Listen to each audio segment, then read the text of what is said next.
Géopolis Télévision, dans les profondeurs de l'économie africaine. Tout de suite,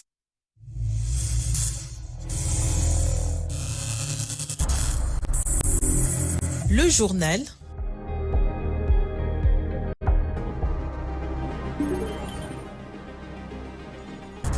Ce journal vous est présenté par Font des promotions de l'industrie. Votre partenaire privilégié pour la réussite de vos projets.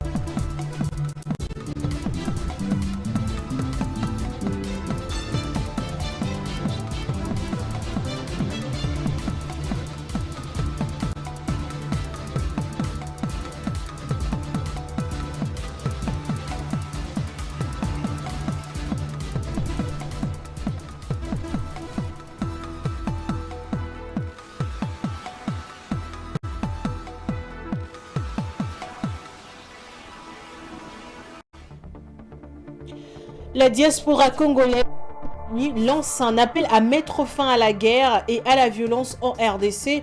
Elle organise une caravane de paix à Washington le 23 janvier pour inciter Washington à pousser les acteurs de la crise dans les Grands Lacs à déposer les armes. Et puis, une opération de sécurisation a été menée lundi dans la province du Haut-Katanga afin de lutter contre l'insécurité sur les grands axes routiers du sud-est de la RDC.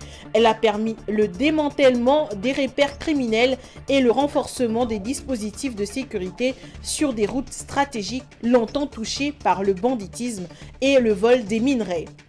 Enfin, à l'international, au Ghana, le recul des cours internationaux des produits pétroliers ravive les discussions sur les prix du carburant avec des appels à rendre les mécanismes de fixation des prix plus réactifs.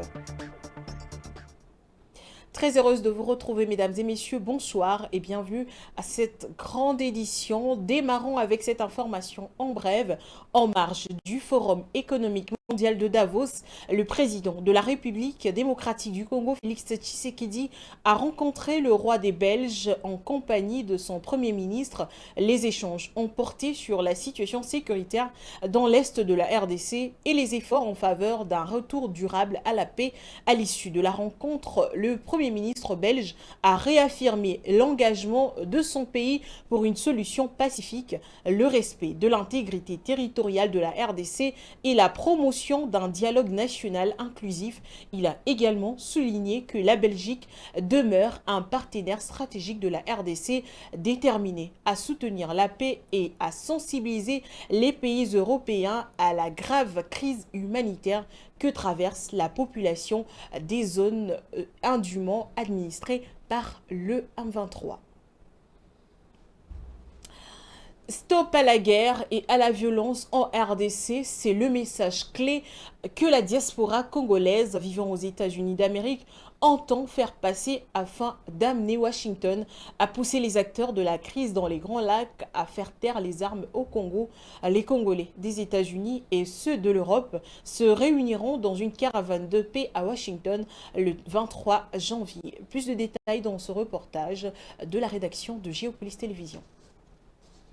C'est une synergie pour appuyer les efforts diplomatiques en cours. Les Congolais des États-Unis et ceux de l'Europe s'unissent afin d'adopter aux efforts diplomatiques la force brute de la rue. Pour les organisateurs de la caravane de paix, l'heure n'est plus aux tergiversations. Il faut combiner les initiatives informelles et formelles pour faire entendre la voix de la RDC. Mélissa Zalo, activiste pour la paix, explique l'objectif final de l'initiative. Je vous invite tous le 23 janvier 2026 à Washington DC.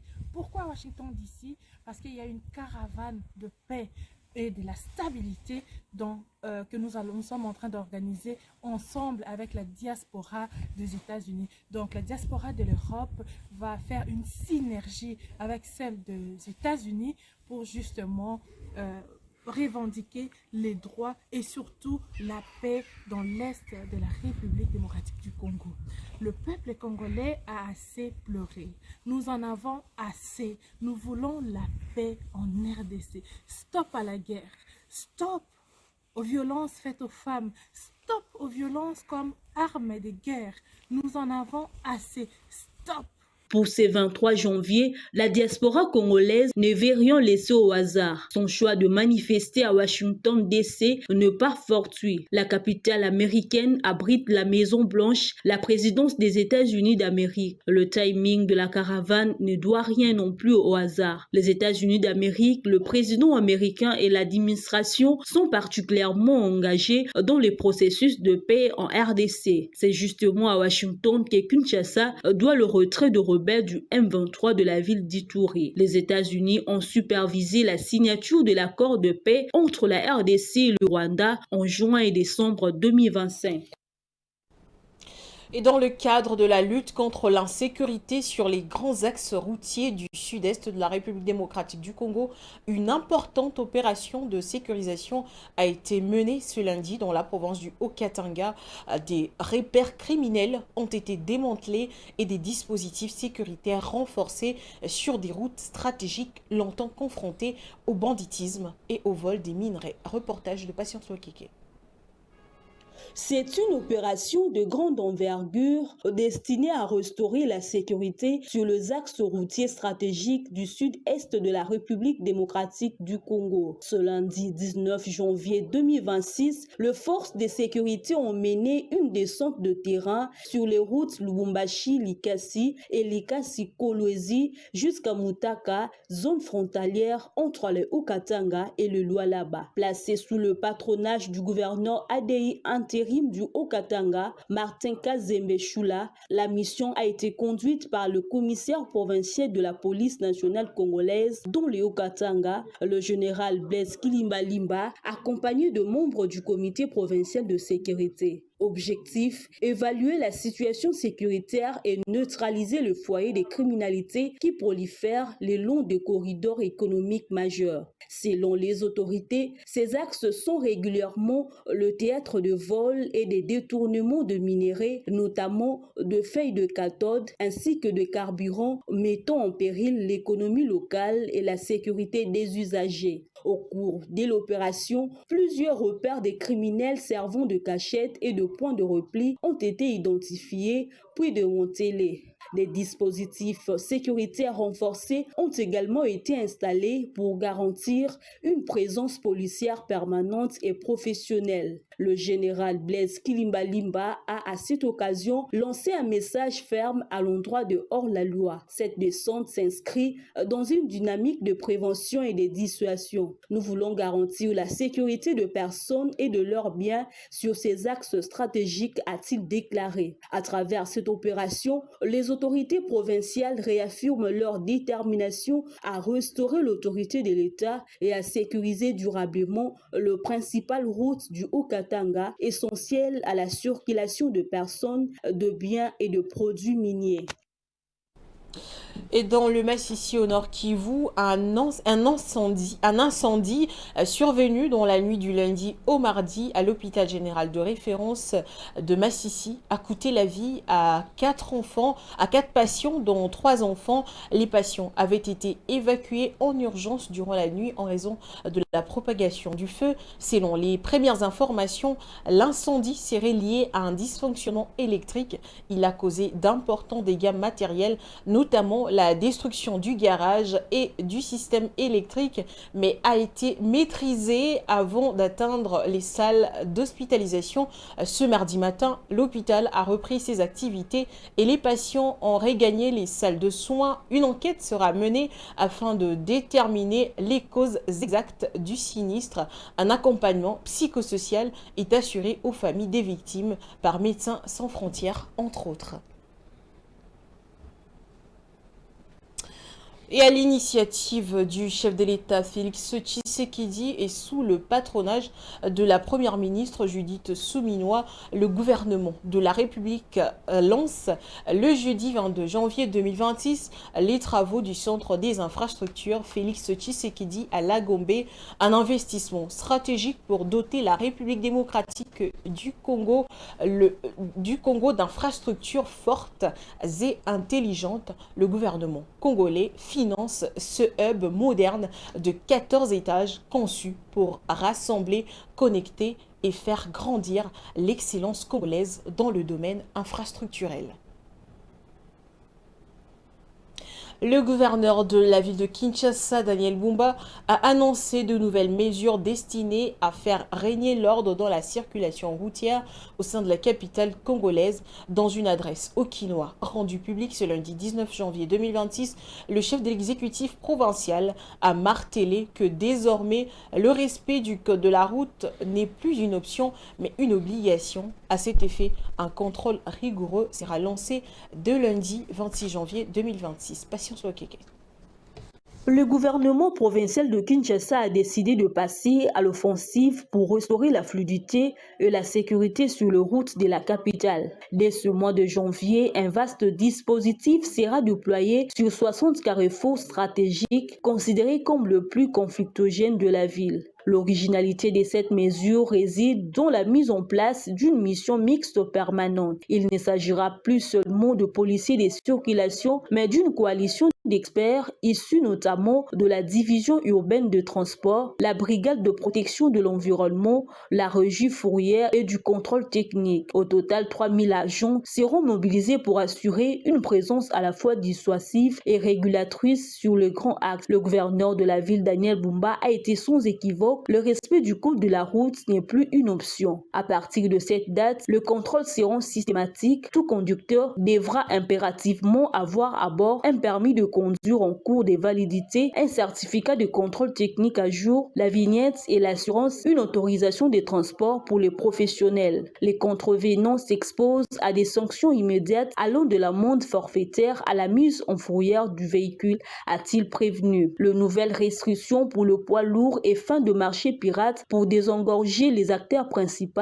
Le plan Bumba impose également des restrictions sévères de circulation, en particulier pour le transport de marchandises. Les véhicules de plus de 20 tonnes et les livraisons sont interdits de circulation en journée le lundi, mardi et mercredi. Les créneaux autorisés est fixé de 22h à 5h. Pour le reste de la semaine, l'accès au centre-ville demeure strictement nocturne. Les mototaxis et tricycles sont totalement interdits sur la route nationale numéro 1 pendant ces mêmes heures de restriction. Le marché pirate et les stationnements anarchiques le long de grandes artères seront démantelés afin de libérer les voies de circulation. Avec ces plans, l'exécutif provincial espère remettre de l'ordre dans un trafic devenu ingérable et améliorer durablement la mobilité urbaine à Kinshasa. Et pour en discuter sur ce plateau, nous recevons comme intervenant Dieudonné Boinali, avec qui on va analyser cette nouvelle stratégie prise par le gouverneur de la ville de Kinshasa. Bonsoir Dieudonné Boinali. Bonsoir Damani Mujinga. Alors le gouverneur Daniel Bumba multiplie des stratégies justement pour mettre fin aux embouteillages monstres qu'il y a à Kinshasa. Quelle est la particularité de la dite décision ? Dans un passé récent, voulais-je dire, l'exécutif provincial de la ville de Kinshasa, qui est dirigé par Daniel Bumba Lubaki, a essayé plusieurs mesures pour tenter de mettre fin aux embouteillages monstres que nous connaissons dans la capitale congolaise, allant jusqu'à faire intervenir la police militaire, l'armée nationale, pour essayer un peu de rappeler à l'ordre les hors-la-loi, les automobilistes qui violent régulièrement, fréquemment les codes de la route et autres mesures édictées par les autorités publiques. Cette fois-ci, Daniel Bumba a mis les bouchées doubles en combinant plusieurs stratégies allant du contrôle technique au permis de conduire, à le transport des personnes et des marchandises, aux couleurs même des véhicules affectés au transport en commun qui doivent être jaunes, la couleur officielle ordonnée par la ville, et autres mesures. Mais il y a des craintes. Les automobilistes sont déjà habitués à ce genre de pilules amères proposées par la ville.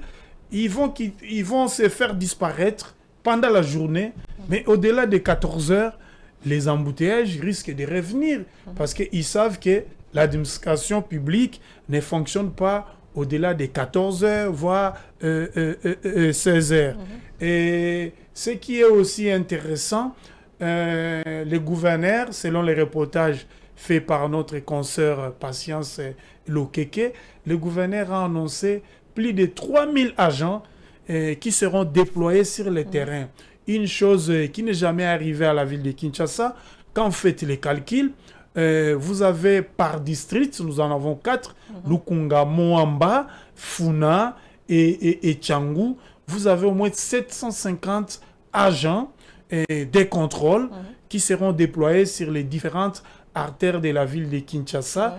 Et vous avez aussi la brigade de l'environnement, parce qu'il y a certains véhicules qui circulent sur la voie publique, qui polluent l'environnement.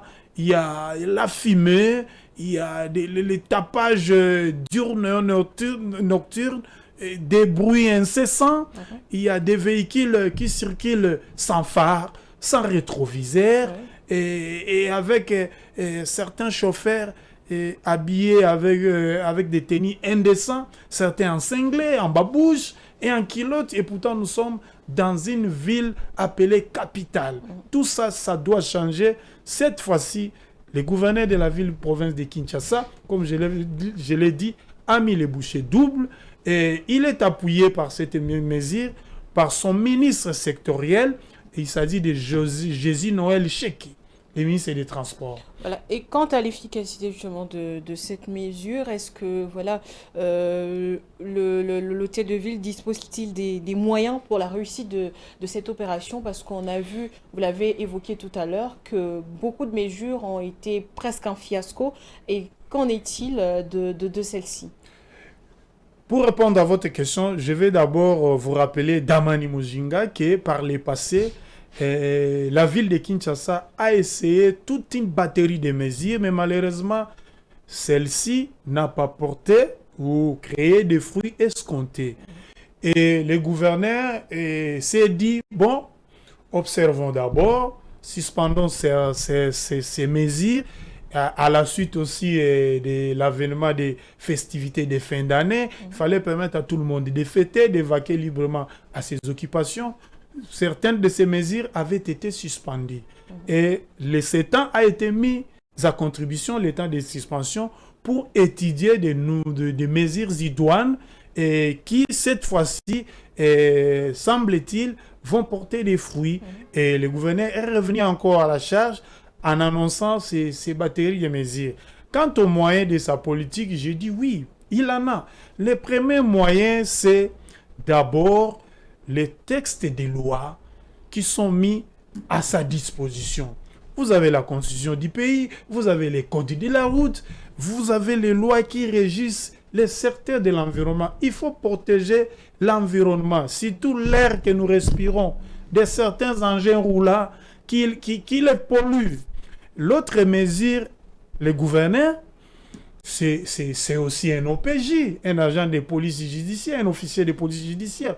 Il a aussi sous sa charge la police provinciale qui doit permettre d'appliquer ces textes de loi et rappeler à l'ordre les chauffards et autres mauvais conducteurs. L'autre moyen dont dispose le gouverneur de la ville de Kinshasa, c'est la brigade de l'environnement, la police de circulation routière. Le gouverneur dispose aussi des moyens financiers.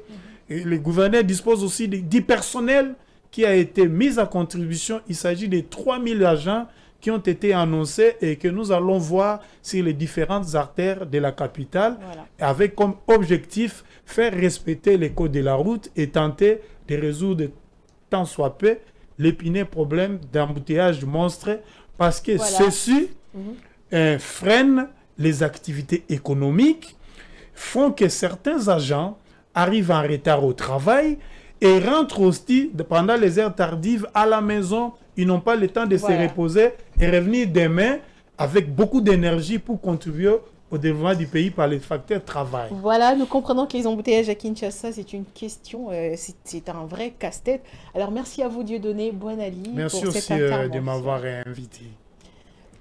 Poursuivons avec l'actualité portée par une stratégie commerciale fondée sur l'analyse des données, l'élargissement de son portefeuille de sponsors et une ouverture accrue aux marchés internationaux. La Coupe d'Afrique des Nations 2025 organisée au Maroc s'impose comme l'édition la plus rentable de son histoire. Au-delà des performances sportives, la compétition confirme son statut de produit économique et médiatique majeur, appelé à redéfinir le positionnement du football africain sur la scène mondiale. Blaise Kozola.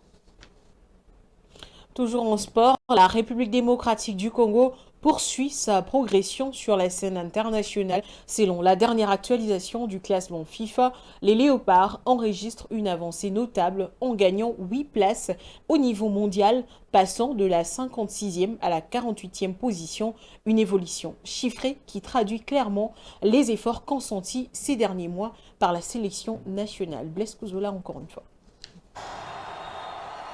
Mathématiquement qualifié pour les huitièmes de finale, la République démocratique du Congo. Sur le plan continental, la RDC conserve sa 9e place africaine. Si ses rangs restent inchangés, il s'inscrit néanmoins dans un contexte de concurrence accrue marqué par la montée en puissance de plusieurs nations africaines. Le maintien dans le top 10 du continent confirme ainsi la régularité des performances congolaises et la solidité du projet sportif en cours. Cette progression mondiale est principalement portée par la récente campagne à la Coupe d'Afrique des Nations au Maroc. En 4 rencontres disputées, les Léopards ont enregistré 2 victoires, un match nul et une défaite. Un bilan positif qui a permis aux Congolais d'engranger 2 points précieux au classement FIFA tout en renforçant leur crédibilité face à des adversaires de haut niveau. Au-delà des résultats, le contenu de match a été particulièrement révélateur. L'équipe congolaise a montré une meilleure organisation collective, une défense plus rigoureuse et une capacité accrue à gérer les temps forts comme le moment de pression. Le tas d'esprit affiché, fait d'engagement et de discipline, a également été salué par les observateurs. Cette évolution confirme que le Congo-Kinshasa s'inscrit dans une phase de consolidation et de montée en puissance. Les indicateurs sont encourageants et laissent entrevoir des perspectives ambitieuses pour les prochaines échéances internationales, en commençant par le 31 mars prochain où la RDC aura rendez-vous avec l'histoire pour son match de barrage des finales intercontinentaux. À travers ce nouveau classement, les Léopards avancent avec constance, renforcent leur position sur l'échiquier mondial et entendent désormais s'installer durablement parmi les nations qui comptent en Afrique comme au niveau international. Pour les Zèbres, c'est fini. La victoire, sans aucune contestation, vraiment. L'actualité, c'est aussi en dehors des frontières nationales. Place à la page internationale.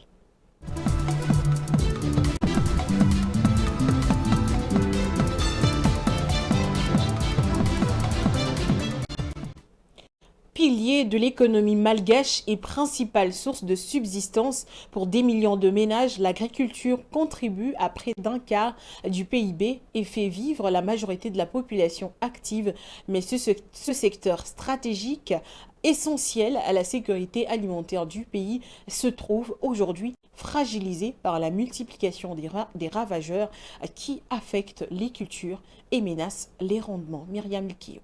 Le 17 janvier dernier, Madagascar a lancé officiellement sa campagne anti-acridienne 2025-2026, avec pour objectif de traiter 6 millions d'hectares de terrains agricoles exposés aux inventions des criquets. Cette offensive double quasiment le surface couverte lors de la campagne précédente. Lors de la campagne 2024-2025, la Grande Île était en effet parvenue à traiter 302 827 hectares de terres agricoles infestées grâce à une combinaison d'interventions aériennes et terrestres d'après le ministre de l'Agriculture. L'intensification des actions cette année permettra, selon les autorités, de réduire l'impact des infestations en cours et éviter des pertes agricoles majeures. D'après la FAO, un essaim moins de 40 millions de criquets peut consommer jusqu'à 80 tonnes de végétation par jour, menaçant directement la sécurité alimentaire et la résilience des communautés rurales. La lutte contre les criquets n'est pas seulement une action technique,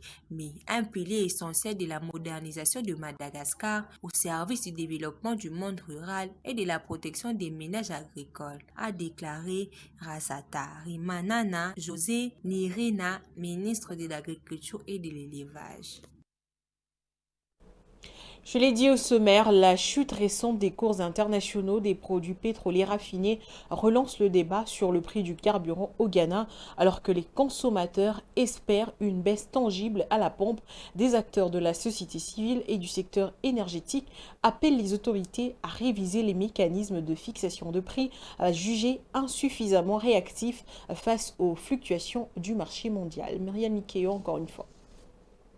Au Ghana, la NPA a indiqué lundi 19 janvier qu'elle n'envisage pas de supprimer les planchers réglementaires des prix des carburants malgré les pressions en ce sens. Au regard de l'évolution actuelle du marché, la NPA a déclaré Abbas Tansounti, directeur de la régulation économique et de la planification de la NPA, dans une interview qu'il a accordée au média local Joyce News. Cette position intervient alors que le sujet fait l'objet d'un débat public impliquant des dirigeants des compagnies pétrolières et des groupes de consommateurs. Ces acteurs appellent à l'abrogation de ces mécanismes, estimant qu'il empêche les stations de service de répercuter pleinement la récente baisse des prix internationaux de produits raffinés sur le consommateur. En réaction de ces prises de position, la NPA a détaillé les raisons pour lesquelles elle maintient ces dispositifs. L'entreprise publique évoque d'abord la persistance des conditions de marché qui avaient justifié son introduction. Elle met aussi en avant les risques de distorsion des prix entre les opérateurs en cas de suppression. Mesdames et messieurs, faisons à présent un tour dans les différents kiosques à journaux parus ce mardi 20 janvier dans la ville de Kinshasa. Place à la revue de presse.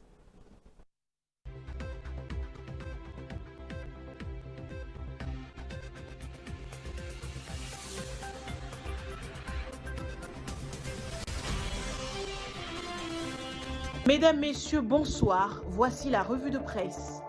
La référence plus revient sur les événements survenus à Uvira dimanche 18 janvier. Le journal rapporte que des scènes de pillage ont été observées peu après le retrait des derniers éléments du mouvement rebelle AFC M23 soutenu par le Rwanda et à l'entrée des milices Wazalendo et des FARDC. Contrairement aux versions relayées par certaines sources rwandaises, le journal précise que ces actes n'était ni l'œuvre des forces régulières congolaises, ni celle des Wazalendo, mais d'une frange de la population locale cherchant à effacer les symboles d'une occupation vécue comme humiliante depuis le 10 décembre 2025, tout en dénonçant le pillage systématique de la ville d'Uvira par la coalition AFC M23 RDF. Avant son évacuation, le porte-parole ad intérim de FARDC annonce l'interpellation d'une vingtaine de civils pillards appelés à être déférés devant la justice. La percée met en avant la réaction du gouvernement face à la crise. La consoeur souligne que Judith Souminois Toulouka a pris la situation à bras-le-corps en convoquant une réunion stratégique d'urgence de haut niveau ayant pour finalité de soulager tant soit peu la misère de ses compatriotes en proie à la précarité. Selon la percée, son seul souci est d'apporter une réponse coordonnée à tous les aspects du problème, traduisant la primauté des impératifs nationaux et la nécessité d'une réponse rapide et coordonnée à la crise.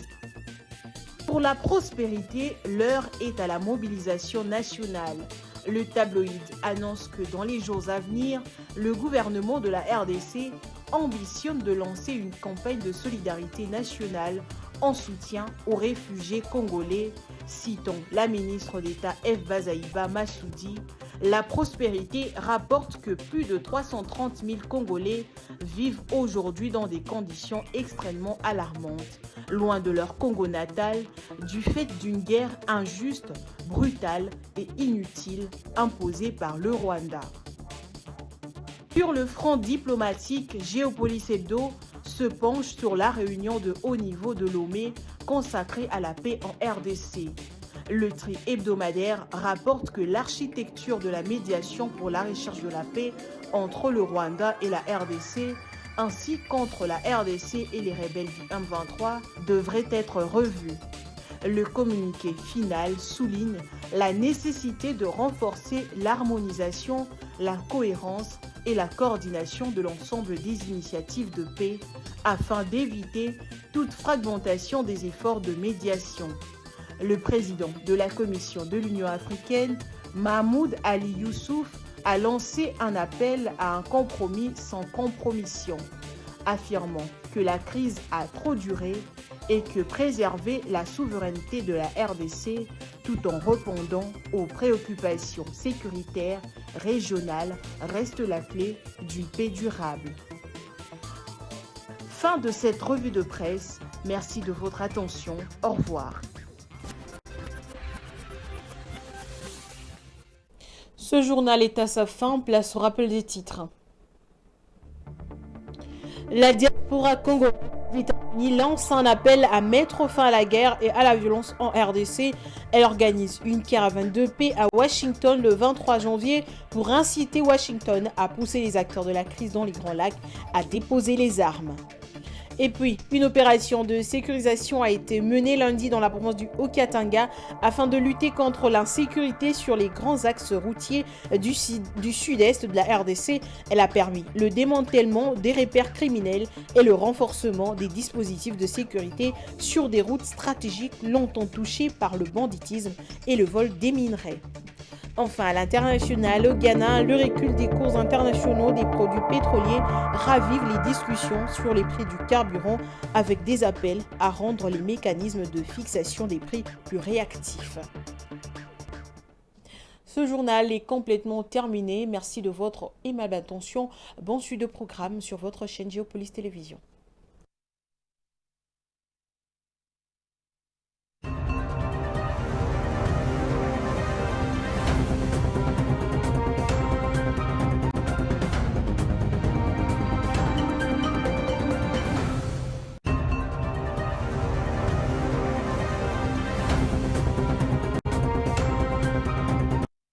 Ce journal vous a été présenté par Fonds des promotions de l'industrie. Votre partenaire privilégié pour la réussite de vos projets.